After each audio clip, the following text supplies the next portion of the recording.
یہ بالکل IMF بالکل اہم پوائنٹ ہے. مگر جناب کامران ناصر صاحب، کل شبر زیدی صاحب ہمارے پروگرام میں تھے اور انہوں نے کہا کہ مارچ سے پہلے یہ پروگرام مکمل ہوتا نظر نہیں آ رہا. اگر IMF کا پروگرام جنوری تک نہیں ہوتا اور اس میں مزید تاخیر ہوتی ہے تو اس کا کتنا نقصان ہوگا؟ دیکھیں، نقصان تو یقیناً بہت زیادہ ہے، لیکن جو نظر آ رہا ہے وہ یہ نظر آ رہا ہے کہ 9واں اور 10واں ریویو مجھے اکٹھا ہوتا دکھ رہا ہے. اس کی وجہ یہ ہے کہ اگر آپ کرنٹ سچویشن دیکھیں گے تو اس میں جو اسٹیٹ بینک کے ڈالر ریزروز ہیں، پھر گورنمنٹ نے ایک پرائس PKR اور ڈالر کی فکس کی ہوئی ہے. اوپن مارکیٹ میں وہ پرائس اس وقت 260 سے اوپر ہے. یہ ڈیلٹا اتنا بڑا ہے، اور اس کے علاوہ ڈیمانڈ ڈسٹرکشن کی طرف یہ جانا چاہ رہے ہیں تاکہ کسی بھی طریقے سے اکانومی کو مزید اوور ہیٹ ہونے سے روکیں. مجھے ایسا لگتا ہے کہ جو IMF کی کنڈیشنز ہیں وہ پوری کروا کے ہی ان کے ساتھ ریویو میں بیٹھیں گے، جس میں سب سے پہلے یہ جو اسٹیٹ بینک نے اس وقت ایک جو آپ کو ڈالر کا ریٹ دے رکھا ہے وہ، اور اس کو جو مارکیٹ میں ریٹ ہے اس کو برابر کرنے کا آپ سے کہیں گے. دوسری طرف وہ آپ سے انٹرسٹ ریٹ انکریز کرنے کا کہیں گے.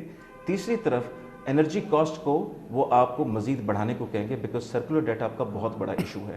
جب تک یہ تینوں میجرز آپ نہیں لیں گے، مجھے لگتا نہیں ہے کہ IMF یا آپ کے ساتھ جب تک کوئی فرم کمٹمنٹ آپ نہیں کر لیں گے تو وہ آپ کے ساتھ 9th ریویو کو کنکلوڈ کرے گا. دیکھیں، آپ نے جتنے بھی ہدف، یہ بات بالکل ٹھیک ہے ڈاکٹر صاحب کی کہ کوارٹرلی جب وہ ریویو کرتے ہیں تو آپ نے جتنے بھی ٹارگٹس دیے ہوتے ہیں، جب آپ ان کو میٹ نہیں کرتے تو وہ پھر آپ سے پلان آف ایکشن مانگتے ہیں کہ آپ جتنا بھی پیچھے سے آپ کے پاس ایک ڈفرنس رہ گیا ہے اس کو اگلے کوارٹر میں یا اس کے بعد آپ اس کو کیسے پورا کریں گے. اگر آپ ٹیکسز کی سائڈ پہ بھی دیکھیں گے تو ریونیو شارٹ فال ہے. وہ ریونیو شارٹ فال بھی آپ کو پورا کرنے کے لیے ان کو کوئی میکنزم ڈیوائز کر کے دینا پڑے گا. ساتھ ساتھ میں آپ سے یہ کہتا چلوں کہ پاکستان یہ جو IMF کے پاس جاتا ہے اور IMF کی کنڈیشنز ٹف ہوتی ہیں. دیکھیں، سب سے بڑا جو پرابلم اس وقت آپ کو نظر آ رہا ہے کرنسی کی سائڈ سے، کیونکہ ہمارا اس وقت جو ایشو ہے وہ کرنٹ اکاؤنٹ ڈیفیسٹ کا ہے، ڈالرز کا نہ ہونا ہے. اس میں سب سے جو بنیادی رول جس نے پلے کیا ہے وہ پولیٹیکل انسرٹنٹی کیا ہے. یاد رکھیں کہ جب تک پولیٹیکل سرٹنٹی نہیں ہوتی تو کوئی بھی بائی لیٹرل آپ اگر لون لینے کے لیے جائیں گے یا کسی ملٹی لیٹرل سے بات کریں گے تو کبھی بھی آپ اس پوزیشن آف اسٹرینتھ پہ جا کے گفتگو نہیں کر سکتے، اور دوسرا جو آپ سے نیگوشیٹ بھی کر رہا ہوتا ہے وہ آپ کی ویکنیسز کو پہچانتا ہے.